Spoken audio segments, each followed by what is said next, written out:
All right, good morning, Chair Postman, Member Garrett, staff and guests. The lobbies are open. Recording has begun. Thanks, Justin. Good morning, everybody. We'll convene the Tuesday, June 18th meeting of the Liquor and Cannabis Board. Member Vollendroff, couldn't remember his name, is on leave today. Our first item up here is a rules petition review and consideration. And I will call on Jeff Kildall, the Policy and Rules Coordinator, to brief us on that. Good morning, Chair Postman and Board Member Garrett. This morning, I am presenting the response to a petition for adoption, amendment, or repeal of a state administrative rule we received on April 29th, 2024 from Michael Lucero.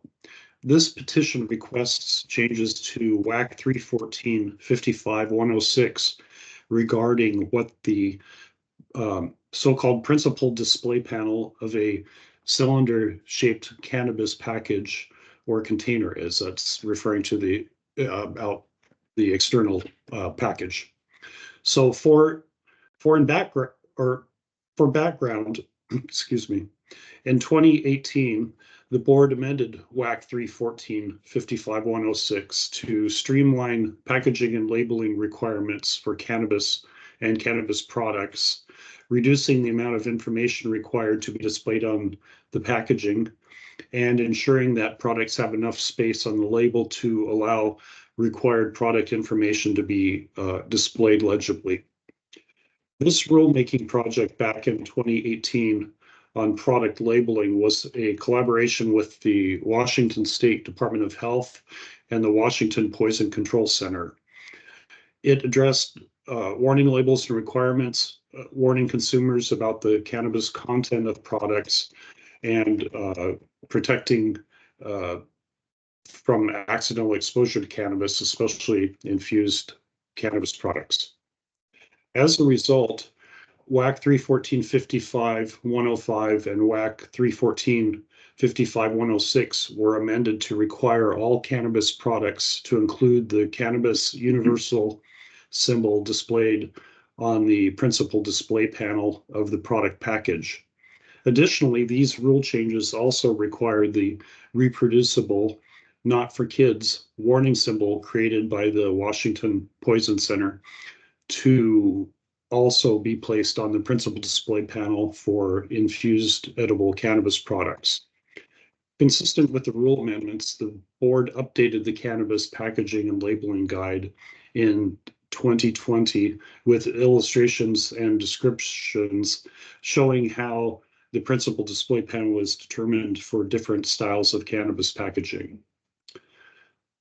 In analysis, the board has clear authority under RCW 6950-345 subsection 7 to determine the nature, form, and capacity of all containers to be used by licensees to contain cannabis, cannabis concentrates, usable cannabis, and cannabis-infused products, and the labeling requirements for these products. The term principal display panel is commonly used in the food industry and other businesses to describe the position of labeling on packaged foods and other consumer products, and is defined currently in WAC 314-55-106, subsection 3 as the portions of the surface of the immediate container or any outer container or wrapping which bears the labeling designed to be most prominently displayed, shown, presented, or examined under conditions of retail sale. In addition, the board's existing cannabis packaging and labeling guide provides more direction about the meaning of principal display panel as applied to a cylindrical cannabis package. On a curved surface, it is the front main area and does not wrap around to the sides or the back of the packaging or labeling. The illustrations presented in the packaging and labeling guide show the principal display panel clearly outlined on the cylinder of the package. The petition request here is for a rule amendment to WAC 314-55-106 to clarify that the principal display panel is the oblong portion of the cylinder versus the top or bottom. And the petition states that the effect of the requested rule change would be that cannabis processors could compliantly sell pre-rolled tubes with the warning symbol appropriately placed on the cylinder of the tube. Under existing rules, the principal display panel must already appear on the curved or oblong surface of cylindrical packages such as tubes.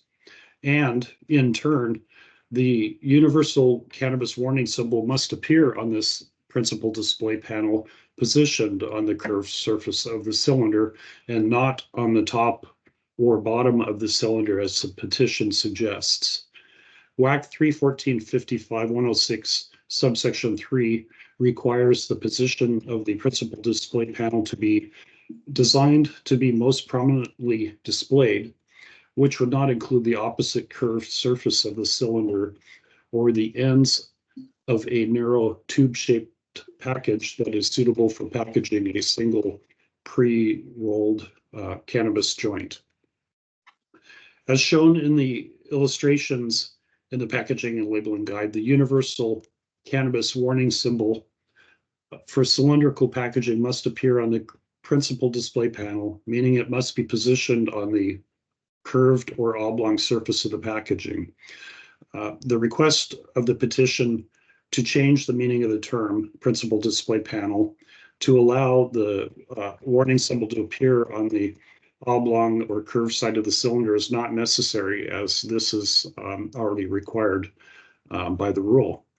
So in conclusion, for the reasons described above, Director's Office staff recommend that, consistent with RCW 3405-330, the board deny Michael Lucero's petition for amending WAC 314.55.106 submitted on April 29th, 2024. And thank you, and I can answer any questions about this petition or the rule. Great, thanks, Mr. Kildall.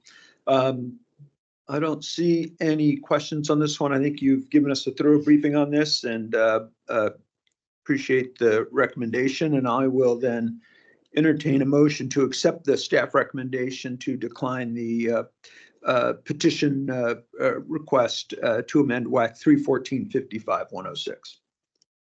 I move that we accept the staff recommendation to deny the petition. Great, I'll second that, and that's approved. Thanks, Mr. Kildall. Yeah, thank you. Okay, now we've got several more petitions we're going to act on, and Cassidy West, the Policy and Rules Manager, is here, and she'll set those up. Morning. Good morning, Chair Postman and Board Member Garrett. So today I'll be presenting a petition response to 3 separate petitions that we received in May 2024 for adoption, amendment, or appeal of a state administrative rule that was submitted to the board. These petitions requested that the board consider rulemaking to modify the social equity license mobility requirements in WAC 314.55.570.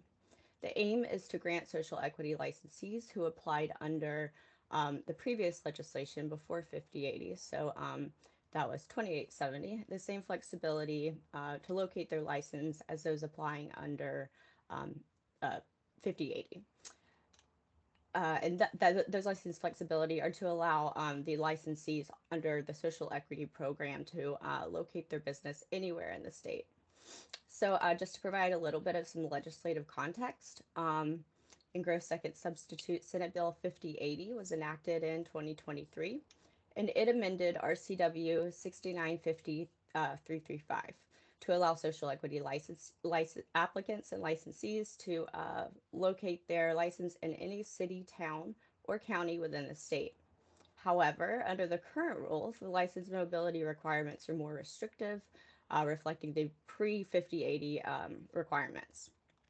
Licensees issued under the earlier legislation must be located in any county where they were originally allocated, which has posed significant challenges due to local zoning restrictions and bans, preventing the license holders from securing a location for their retail outlet. Just to go into the petition request a little bit more, On May 17th, the petitioner Zachary Steve submitted a request just to allow license holders the same flexibility to locate their license anywhere in the state as 5080. David Rose, who submitted a petition on May 22nd, also had a similar request requesting the additional flexibility due to license holders facing difficulty securing a location. And then the third petition received on May 27th from Casey Calhoun requested either amending WAC 314-55-570 to allow statewide license mobility for all social equity applicants, or repealing the rule entirely, arguing that the current rules conflict with the amended statute under engross second substitute Senate Bill 5080. When considering what the issue being presented today, is whether the board should consider initiating the rulemaking process to amend or repeal WAC 314-55-570, subsection 4D, in response to the changes made to license mobility resulting from 5080. So when considering a petition for rulemaking, the Director's Office evaluates several factors, including but not limited to LCB statutory authority and obligations, alignment with the agency's policy goals and priorities, immediacy of safety, environmental, or security concerns, potential impact on public health outcomes, potential impact on criminal activity, level of public interest, and whether the issue is already under consideration in other rulemaking activities.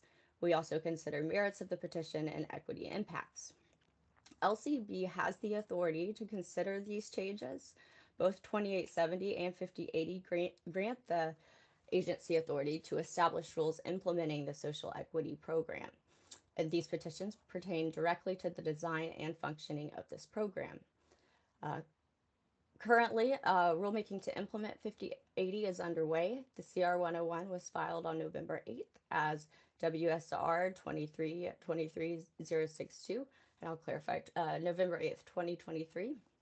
So we've already engaged in the rulemaking process and have planned additional stakeholder engagement to gather feedback on the petitioner's request. In addition, since briefing the board last week, we've received a fourth petition with similar request, as well as written comments on this topic. As such, there's no need for an analysis at this time. If accepted, the proposed changes would be considered as part of the ongoing rulemaking activity for 5080. And thank you. I'm happy to answer any questions. Okay, thank you for that. I don't see any questions. I have one. Do we need to do separate motions on each petition? Anybody know? Okay. Yeah, okay, then what I'd like to do is put them all together for one motion then. The recommendation is the same for all three, just double checking here, yes, to decline these. So I would. I'm sorry. No, sorry. Oh, recommendation is to accept. Accept. them. Accept, My yeah. apologies. The other Yeah. thing, right, sorry. Yes, okay, so the motion is there a motion to accept the staff recommendation to accept the three petitions related to mobility of social equity applicants? Yes, this is Ali. I move that we accept. Great, and then I second that, and they're approved. All right, thank you. All right, thank you. Now we will move to consideration of a CR 103. Daniel Jacobs, Policy and Rules Coordinator, is here. Good morning. Good morning, Chair Postman and Member Garrett. I'm here to request approval of the CR 103 for the medical cannabis endorsement rulemaking project. If approved today, the final rules will be filed today, and the changes to WAC 314-55-080 will be effective July 19th.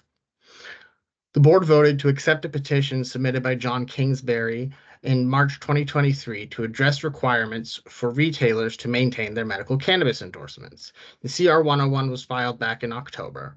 After several rules team meetings and consultation with our partners at the Department of Health, the draft rule language was posted on the website at the end of February, and 2 stakeholder engagement sessions were held on March 11th and March 14th.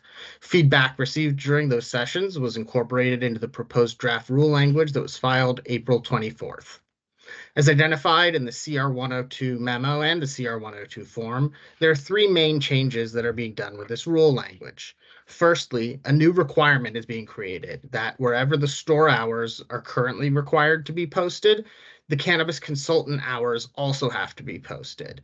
This requirement can be satisfied by posting a window of time during which appointments can be made to meet with the cannabis consultant. The second change is to the current existing in-stock requirement that states that endorsement holders have to have medically compliant product in stock. The rule language is being amended to state that that requirement can be satisfied by having Department of Health medical product on order. And the third main change is adding in a variable cure period to allow endorsement holders to fix whatever issue they're notified of being deficient in. This cure period will range from 7 to 30 calendar days, depending on the violation at issue.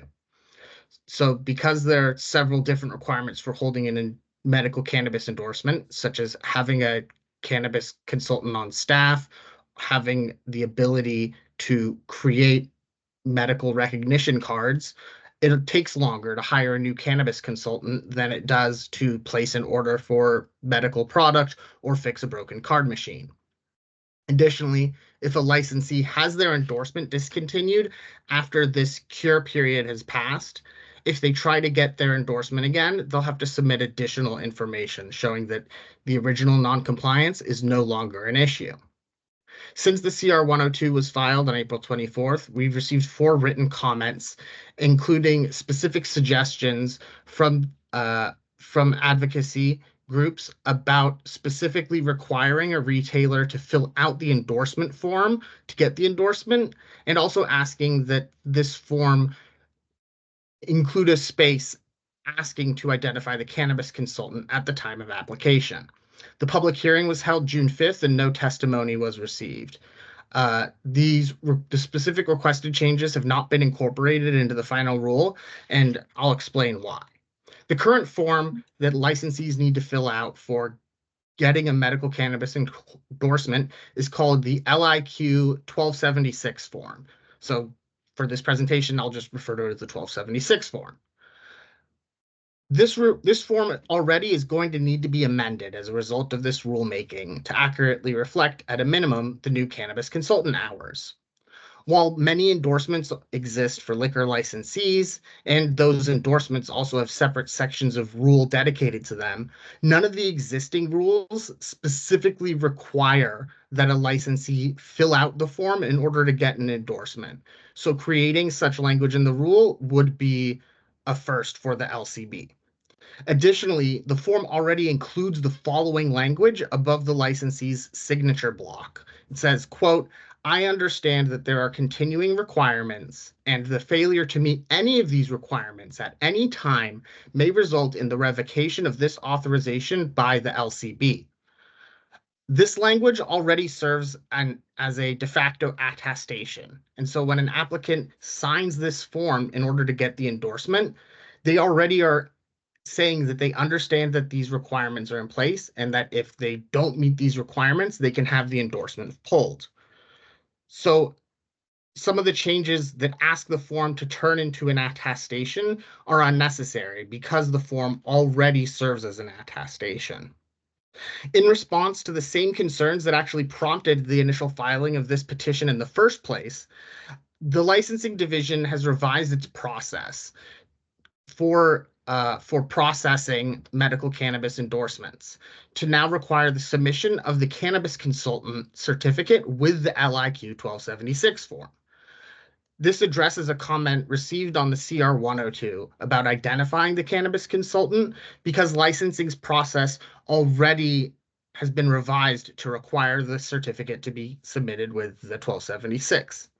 Additionally, our enforcement and education divisions have, as part of their process, during the final check through before a retail licensee opens their doors, that they provide additional information about the requirements on holding a medical cannabis endorsement holders for those who have medical cannabis endorsements.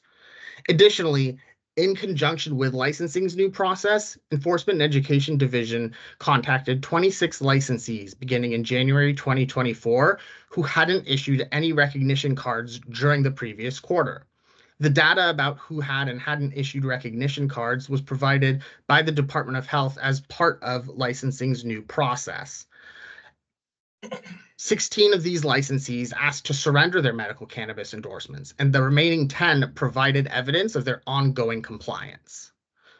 Given that the cannabis consultant certificate is already required to be submitted with the 1276 to get the medical endorsement in the first place, it doesn't seem necessary to change the 1276 to identify the cannabis consultant or to add a space, especially given the improved compliance results that have been achieved from the new cross-agency and cross-divisional processes that have been put in place. If folks may remember, when I first presented the CR 101 for this back in October, that licensing and enforcement had said that they were in the process of revamping they were underway of revamping their process. I was about to say process twice. And when presenting the CR 101, I said that depending on what we saw from this improved process, it might decrease the need for more rule language. And I think that the results from, great collaboration between the Department of Health and between our licensing and enforcement and education divisions show that that's exactly what's happened here. If we hadn't seen these results, we may very well have wanted to add more to the rule language, but we've already seen through our agency's own improved processes that compliance results have increased. Lastly, I also wanted to mention that since 1453 has become effective, licensing has seen a dramatic increase in the number of retailers applying for medical cannabis endorsements. I think the numbers were something like in the first half of the year, something like 17 in 1 month. And I think in the past 2 months, it's been 40. So additionally, adding further requirements at this time when we're already seeing an increase in licensees trying to get the endorsement, I think would add further workload when we're already seeing results from licensing and enforcement and education's new processes that I mentioned. So therefore, I'm requesting the board's approval for the CR 103 on the medical cannabis endorsement rulemaking. Thank you, and I'm happy to answer any questions. Thank you. I have one. I just want to make sure I understand this right. And talking about the last piece that you were just covering here and what you have to show at the time of application. Do I understand correctly? What you're saying is already today, a licensee could not get that endorsement unless they have the information that had been requested to be added here, which is a cannabis consultant on staff. The cannabis consultant certificate. So my understanding is that the certificate is the certificate that's issued to the cannabis consultant by the Department of Health. I don't know if the consultant certificate identifies their employer. My understanding is the cannabis consultant certificate is, saying, for example, Daniel Jacobs has a cannabis consultant certificate issued by the Department of Health. And I think that it's assuming that a licensee isn't going to submit some other person's cannabis consultant certificate. Yeah, then just to be clear, so in that case, what you're saying though is that the licensee gives me Daniel Jacobs' certificate before they get their endorsement for the store. Yes, that's correct. That's what licensing's process currently is. That's correct. And then you said, and even after that, enforcement and education makes the visit at the end, which is they make sure that they have everything they need to get that endorsement, which would include the equipment necessary to do a card, right? So enforcement does this final visit before a retailer opens. So we're talking about, there's all one time. Okay. Right. So that's if pre the retailer opening versus if you have a retailer that's already open. So for example, the folks right now who are already open, who are adding their medical cannabis endorsement because they've seen what 1453 happens, those folks need to submit the 1276 form and they need to submit a cannabis consultant certificate. Great. So in that case, it seems to address the comment that we received on the concern of this. And then for first-time applicants, again, you won't get that endorsement if you're a new licensee until you've completed this same work, including giving us a certificate showing there's a cannabis consultant on staff. Yes. Okay. Thank you. I think that covers the concerns I had and others around that. And the reason I was a little bit confused was that at the end you said, you know, that staff has changed the way that we've been checking the system, and it's working and showing improvements, and adding additional requirements at this point would be further workload for the staff. That's where I got confused with why would there is no further workload, because they're already doing it, sounds like, right? Right. So one of the suggestions was, for example, that specifically the attestation would be would have next to each sort of requirement on the form a space for someone to initial. And what I was getting at was, if we weren't that adding that at a time when we're also seeing an increase in volume of applications is going to increase the amount of time that licensing staff are going to have to spend on each application, when we're already seeing returns on investment for the new process. Right, great. And I think in general, we're just increasing the visibility of the program and our enforcement of it. And I hope that helps everybody understand what's going to be required. And I bet they meet that requirement. So, okay. Appreciate all that. Thank you. And appreciate your hard work on this, especially at the end, to try to get some of these things answered. Seeing no other questions for you, is there a motion to adopt the CR 103, amending WAC 314.11.050? This is written wrong on here. Excuse me.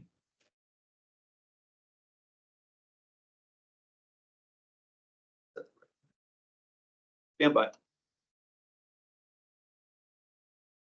Do you have, what is the WAC that's we're The amending? medical, sure. The endorsement WAC here is 314.55.080. 11.050 is the prohibited conduct one. 314.55, what? 080. Oh, I'm sorry. I went to the wrong one. Golly, man. I'm sorry. Let's go back. This is not the WAC 314.11. This is the CR 103 for medical cannabis endorsements. Is there a motion? I move that Thank we you. adopt a motion for the CR 103 for medical cannabis endorsement. Great. And I second it's approved. I apologize, Mr. Jacobs. I don't know what's going on with me today. Okay, moving ahead. Alcohol-related rulemaking. And this is board consideration of a CR 103 for WAC 314.11.050. Thank you. And good morning again. I'm here this morning to request approval of the CR 103 on the prohibited conduct rulemaking. If approved today, rules will be filed immediately, and the prohibited conduct rule at 314.11.050 will be repealed effective July 19th. Consistent with engrossed substitute Senate Bill 6105, in addition to repealing the prohibited conduct rule, we're removing cross-references to it in 6 other rules. I've identified those 6 other rules a few times publicly, but if you'd like, I'm happy to do so again at the end here. CR 101 was filed on February 14th, following some enforcement activities in Seattle at the end of January, and engrossed substitute Senate Bill 6105 was amended in the second half of February to instruct LCB to repeal the prohibited conduct rule, and the governor signed that bill at the end of March. While the board's initial intention with the CR 101 was to explore the possibility of amending or repealing the prohibited conduct rule, 6105, in addition to the nearly unanimous public feedback we received urging for full repeal, has led us towards repeal. The CR 102 was filed on April 24th. We received 2 written comments, both supporting the repeal, between the CR 102 filing and the public hearing held June 5th. During the public hearing, 1 person testified in favor of the repeal. Therefore, we haven't made any changes, and I'm requesting the board's approval for the CR 103 on the prohibited conduct rulemaking. Thank you, and I can answer any questions. Okay, I don't see any questions. Let's see if I can get this one right. Is there a motion for board adoption of the CR 103 for WAC 314.11.050, known as prohibited conduct? I move that we adopt. And I second, and that is approved. Thanks, Mr. Jacobs. Appreciate the work. Thank you.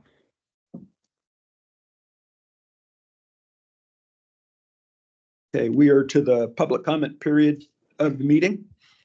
Everyone who has signed up will have up to 4 minutes to speak. We ask that you limit your comments to LCB business and please refrain from any personal attacks on anybody else who testified or otherwise. I will, in fact, mention if I think someone has wandered off that, and will save your time so you can get back on track. Reminder for those in the room, the microphones in the ceiling are really sensitive. They'll pick up paper rustling or just about any else, including side conversations. So side conversations need to go outside. Meetings being recorded as always and be available online. And if you're online, which will go to you first, I'll call on you. Don't raise your hand, please. But Dustin will find you in the queue that we have here, and we'll call on you, and then we'll give you a second to make sure you're connected, and we'll give you your 4 minutes. And when you get to 30 seconds left, Dustin will break in just to give you a heads up that you got 30 seconds left. And then we'll ask you to stop right at that point. Okay, our first person signed up online is Vicki Christopherson.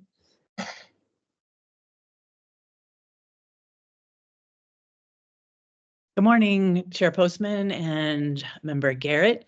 I'm Vicki Christopherson here today on behalf of the Washington Cannabis Business Association. Happy to be here to address you today.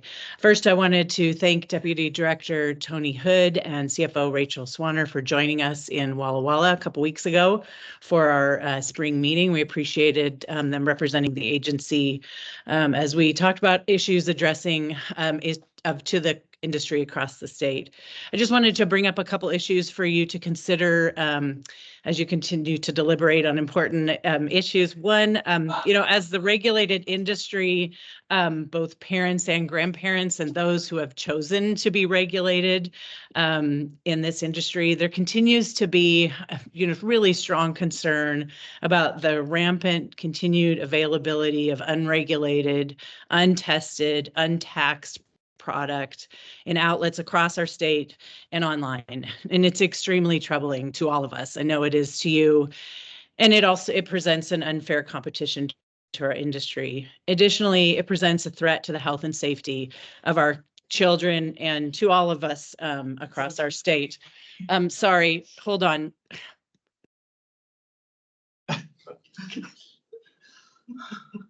I'm so sorry.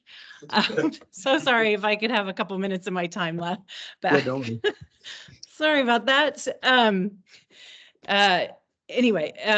Issues presenting continued presenting problems to us across the industry.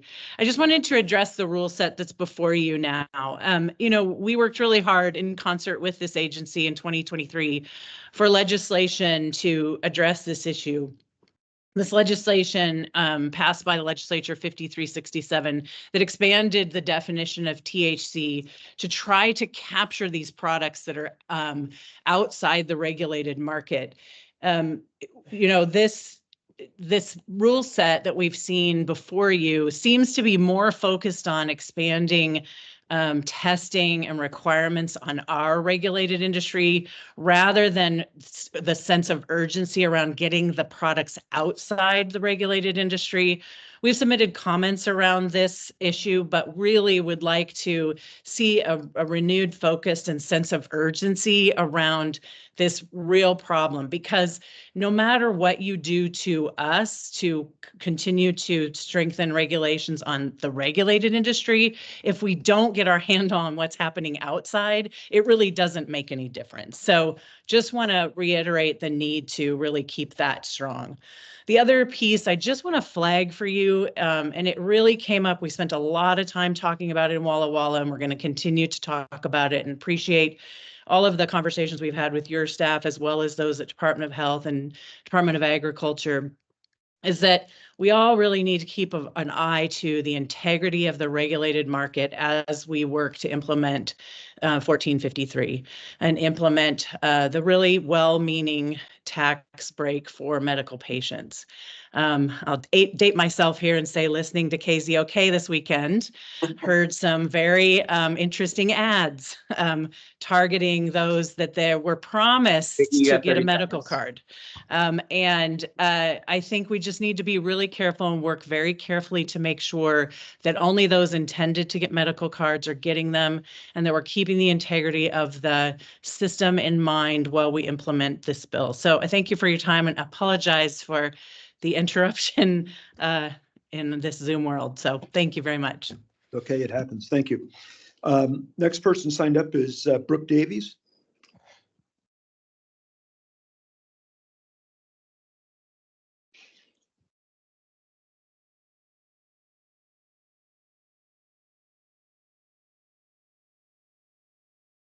You should be able to Hi. go ahead.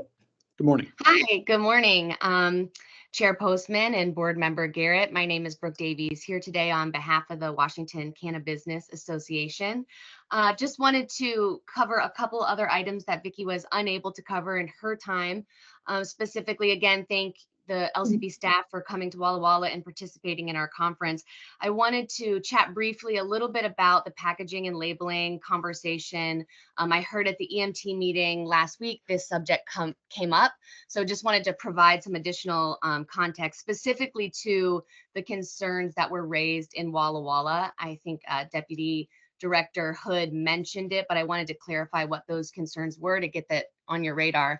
The concerns that were discussed in Walla Walla around the packaging and labeling submission and approval process were specific to edible products that are already approved that plan to seek a DOH compliance under this new 1453. So if they're able to do the additional testing, they'll be required to then put a sticker on that says that that product is DOH compliant. And the questions that were coming up were, will those then be required to be submitted for a new approval just because they're adding the sticker? And our understanding was that we have not gotten a clear answer on that yet. And so that was kind of what folks were asking in Walla Walla. And our, just sort of ask to the agency would be that, considering you saw sort of the number of submissions and the volume, and that's taking up a lot of time, we would ask that if the packaging is already approved, that the addition of that DOH compliance sticker not be required to then be reapproved, as long as it's not covering up any important information and things like that. So just wanted to kind of clarify what that question was. And then moving on to talking more about packaging and labeling in general, I sent you all an email this morning documenting the history of WACA's advocacy on this issue.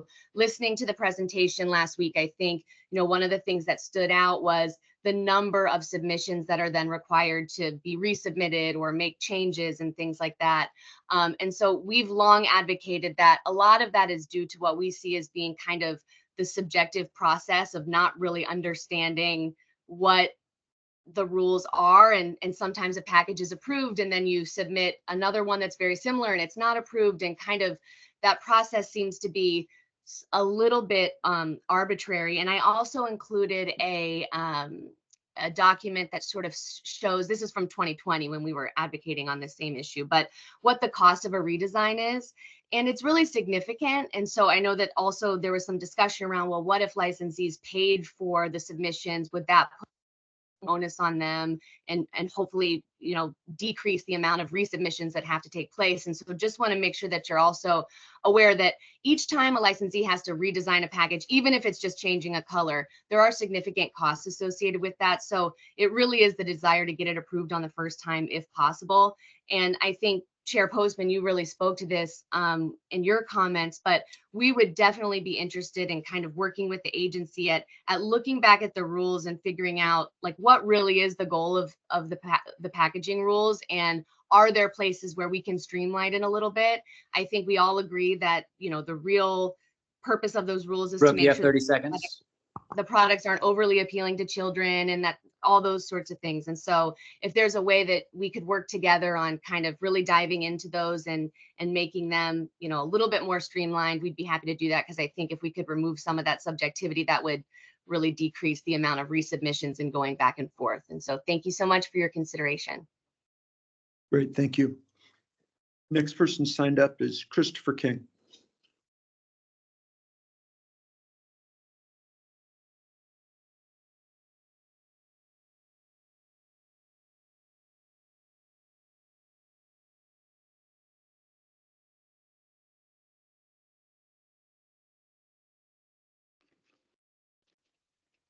Terrific. Hold on a second. Okay. All right, guys. I just have a couple of questions here. And first off, I guess we'll start with the question of whether or not Mr. Postman or anybody else at the board has the notion of, again, reducing speaking time to 3 minutes for any reason going forward. And if you did so, Mr. Postman, would you do it in a way that doesn't just impact Black and brown speakers at their, at our issues? Would you earn any thoughts on that, Mr. Postman? I'm not going to answer your questions in this forum.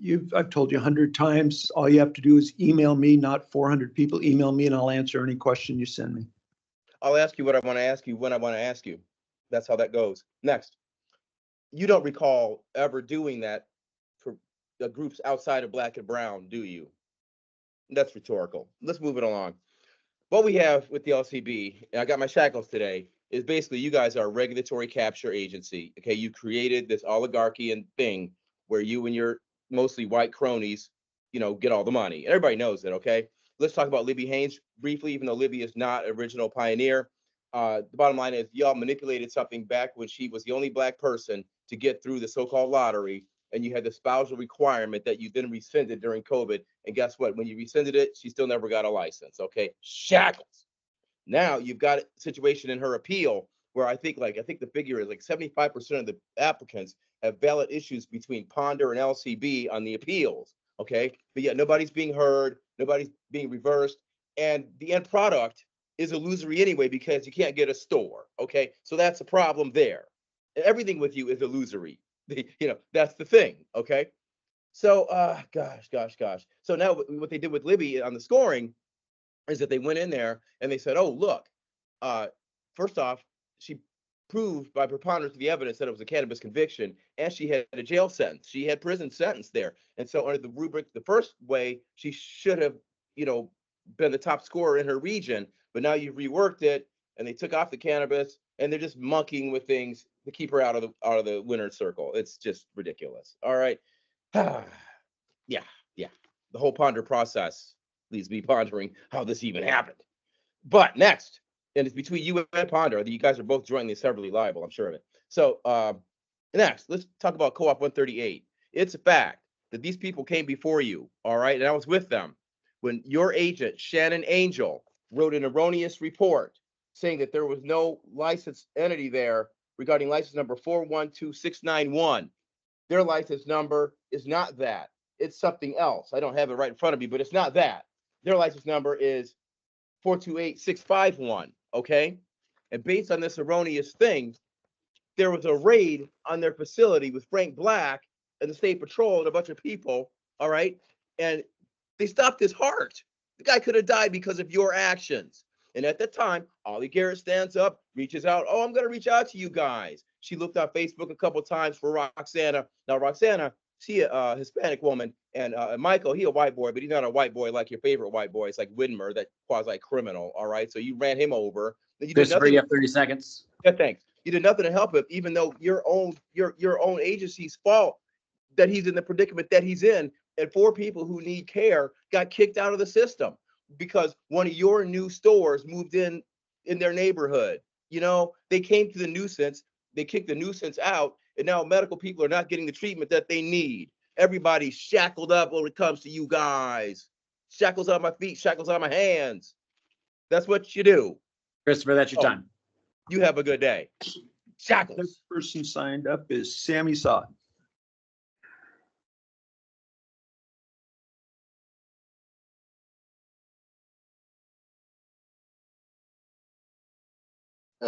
Good morning, everyone. And morning. Can you guys hear me?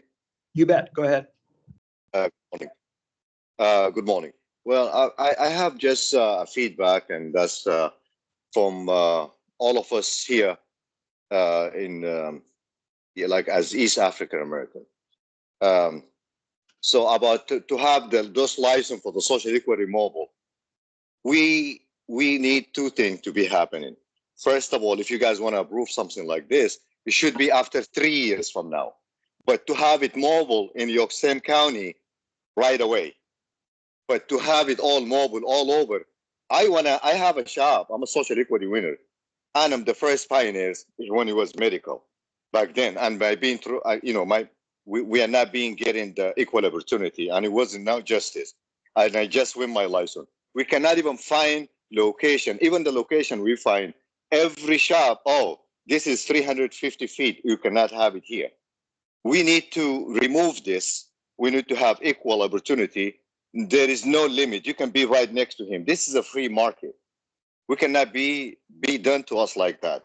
Even they have 3 locations in close to Renton on the border. They were together. Why us now? We cannot have location together. So the second thing is having people to be mobile all over the state. I don't think so. It's fair for us. It should be okay. Let's go do that because I love them to have the same thing. But after 3 years from now, but you can move in the same county right away. Because right now it became hard for us.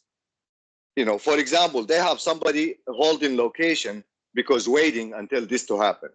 And we cannot even get location.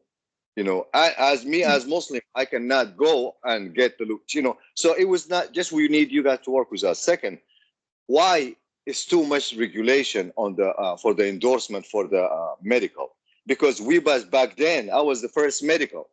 It don't need all that. The only thing it need the right age and if is that person qualified to have this one and this to be tested, the cannabis to be tested. That's all. But having this department, that department, okay, they can have a certification. Yes, you are old enough and you can verify and you can read and write and this is what you need and this is what they need because this is for releasing pain for them.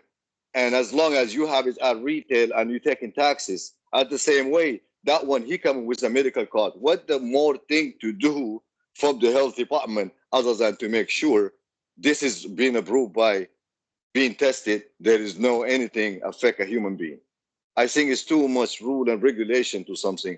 It's make it hard for us. And we need this licensing us as social equity first because it's not fair for us. We've been closed in the past and now all those people having shops being open, every licensing is 5 license. Every person 5 license. Like Kusuba King, he said a long time ago, this is a nickel.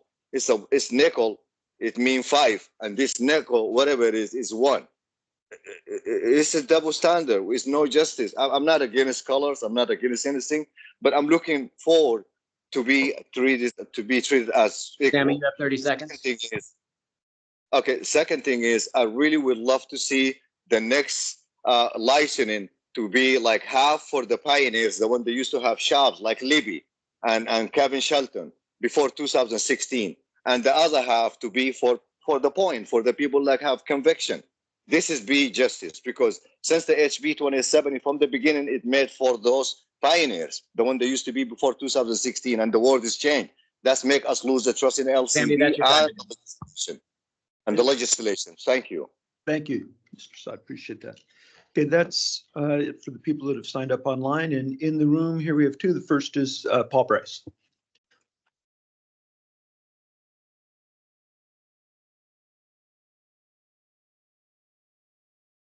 Hello, Mr. Postman, everyone attending. My name is Paul Bryce. I am a retailer currently, Happy Trees, also a SCA applicant. One of the reasons I'm here today is to be a face also for the Black or Brown or an existing retailer who was targeted, fined, and again, attacked by LCB so much in the past that this is the group we've been working with, and you guys had your chance to see how it roll out, and it was nothing nice. So I hope to be a face for a lot of other Black and Brown as a reminder that we cannot be treated this way. It's, in my thought, it's a lot like a pumpkin patch of SCAs. Just because the pumpkin patch comes in, everyone's afraid ghosts, goblins, and green smoke and all this other bad stuff is going to happen. And I feel as if stereotype for being Black is a major thing, especially still with the LCB. I want to talk about the DIA on the rubric. Having places like South Tacoma where it qualifies for a DIA, then all of a sudden, because some years go by, they get rid of some parks and so forth, they can now remove the statuses. Now for this decade, it's no longer DIA, it's like surviving the hilltop. And then just because you clean up the hilltop some and get rid of all the Black or brown and remove some violence, and all of a sudden the people who survived it no longer get credit for being in that DIA, again, that survived and helped make that DIA a better area that it is today. 2 minutes left. I want to talk about SB 5053, sponsored by Ann Rivers, when LCB just gave additional 2 pot licenses out to a lot of people who were not deserving, who were not pioneers to receive those. Because that was already in effect, I would hope with additional licenses for the retailers coming out. Again, as Sam even said, a lot of this doubling up for licenses should go to the pioneers. Someone like myself, again, missed the last round, and we're even talking about making the rubric easy. Just seems silly. The rubric should be tougher than before. If anything, it should have a letter to explain who you are or whatnot, to make sure that we get it right, because again, it's getting further and further from the true intent, and that is to help the Black or brown that were so left out. And without seeing the actual numbers, but meeting a lot of the SEAs personally myself already, it does not seem to me that it went to the intent that it was supposed to be, and nor does the next rollout seem as if we're trying to protect what all that work was done for the intent for this. And another thing, just real common sense wise, to keep getting back in line. Again, I've been in the line from the very beginning for the rollouts of additional license, missed social equity. For people who applied who didn't get in, there should be some bearing for the people who applied and did not get a license. To always have some way to bring in new people and think we all just want new people to that can just Paul, you have 30 seconds. come in and dilute the intent or squander the intent. It seems the most unreasonable thing. It needs to be locked down. It needs to be tighter, and we need to again help what we want. The goal for this is to have Black or brown involvement and legacy wealth for Black and brown people who help champion to get the legalization for cannabis. Thank you. Mike Asai.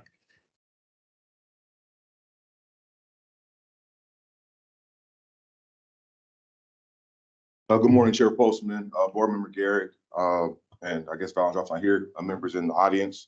My name is Mike Asai with Emerald City Collective, first downtown Seattle dispensary. I'm also the Vice President of Black Excellence in Cannabis. Starting on October 26, 2020, the Washington State Liquor Cannabis Board was repeatedly urged to make House Bill 2870 social equity licenses mobile.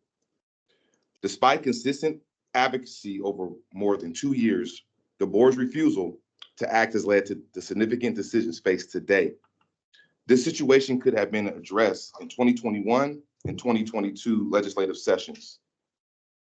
Social equity in cannabis is fundamentally about rectifying the injustices suffered by the Black descendants of slaves and brown communities who are disproportionately targeted and harmed by the war on drugs, which was effectively the war on cannabis. The LCB issued licenses to bad actors from the medical cannabis era who did not qualify under Senate Bill 5052 state law, further marginalizing those already affected. This agency continues to only partly listen to the very communities the social equity program is meant to support. Former legislative director Chris Thompson consistently misled us, claiming legislative action was necessary to make House Bill 2870 licenses mobile. This was never true. The persistent disregard for the needs and voices of the Black and brown community members raises the question: is the LCB serving the public, or is it swayed by WACA? Black Excellence Cannabis is here to hold the LCB accountable for past, current, and future actions. We stand firm because no one else will. This agency has retaliated against cannabis pioneers and advocates and is currently retaliating against me, Mike Assad, the Vice President of Black Excellence in Cannabis, simply for speaking the truth. The refusal to engage with Black Excellence in Cannabis because of Mike Assad's tort claim shows the continued disrespect by the LCB to Blacks in Washington State. We have tried on many occasions to have positive dialogue about past issues, but this agency brushed us off like it has always done to the Black community. But these actions will not obscure the truth. Darkness will always be exposed by the light, and the light is shining brighter every day. As rulemaking for Senate Bill 5080 is underway, it is crucial to emphasize that certificate holders should not, I repeat, should not be included in the social equity program. Including them dilutes the true intent of social equity licenses. High rubric scores should determine eligibility, not minimal qualifications without proper evaluation. Our initial support for certificate holders was based on the assumption that they included Black descendants of slaves and brown individuals. Since this is not the case, we have revised our stance, removed certificate holders from this program. We hope the LCB is genuinely Mike, you have 30 listening. seconds. Thank you. We hope the LCB is now genuinely listening to the communities the program is intended to benefit through concrete actions rather than empty words. Certificate holders must pave their own way and not exploit the Black and brown community struggles. The true victims of the war on cannabis deserve real equity and justice. Thank you. Well said. Thank you. And that is the 51, 30. last person signed up for the edge of the agenda. So we are adjourned. Thank you, everybody. Yeah, 51, 31. But I didn't want to interrupt.